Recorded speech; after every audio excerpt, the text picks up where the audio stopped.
Sepenting apakah Samudra Hindia bagi India? Jawabannya sangat penting.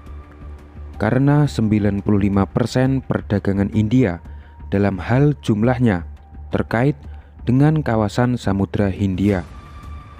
Sebagian besar perdagangan dunia melewati kawasan Samudra Hindia.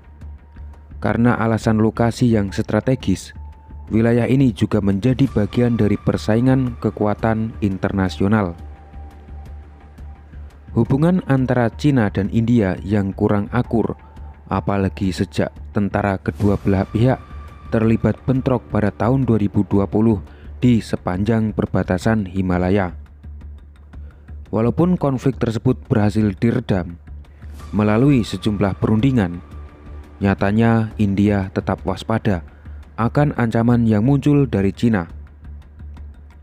Cina yang semakin memperkuat pengaruhnya di sekitar India dengan cara investasi dan proyek pembangunan di Bangladesh, Myanmar, Sri Lanka, dan Pakistan membuat India semakin memperkuat negaranya untuk mengimbangi langkah-langkah India. Kehadiran Cina tidak hanya di negara-negara tetangganya India, tetapi juga di Samudra Hindia. Setidaknya ada 3 strategi yang dilakukan Cina di Samudra Hindia, yaitu membangun jaringan fasilitas militer dan komersial di negara-negara yang terletak di Samudra Hindia, menjalin kerjasama dengan negara-negara di kawasan Samudra Hindia, memanfaatkan investasi untuk memperoleh kendali atas pelabuhan ataupun infrastruktur penting. Dengan seperti ini, Cina akan semakin mudah untuk mensuplai minyak, menjaga keamanan jalur lautnya, memperkuat pengaruh maritim, membatasi pengaruh-pengaruh negara lain, memperoleh kendali atas pelabuhan ataupun infrastruktur penting, dan mengamankan keuntungan militer di kawasan Samudra Hindia.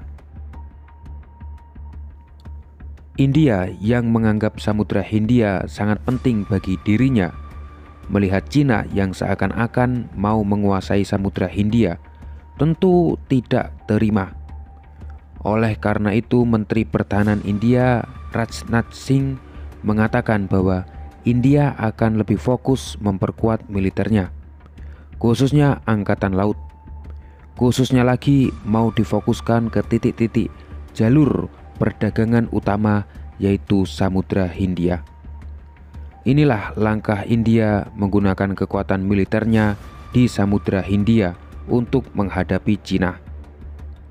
Hal ini dibuktikan dengan India yang pada Januari 2025 kemarin meluncurkan 1 kapal selam, kapal perusak, dan kapal frigat.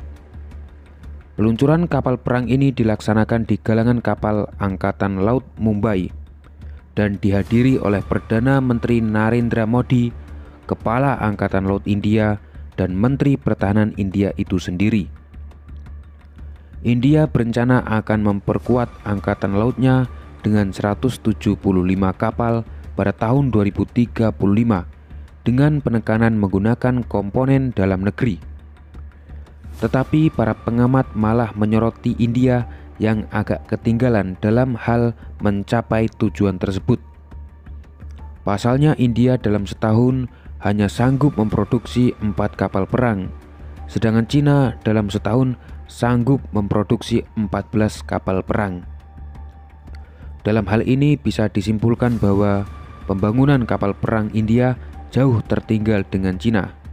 Oleh karena itu muncul sebuah pertanyaan, sanggupkah India dengan kekuatan militer angkatan lautnya menghadapi Cina apabila untuk saat ini saja pembangunan angkatan laut India masih sempoyongan menghadapi Cina?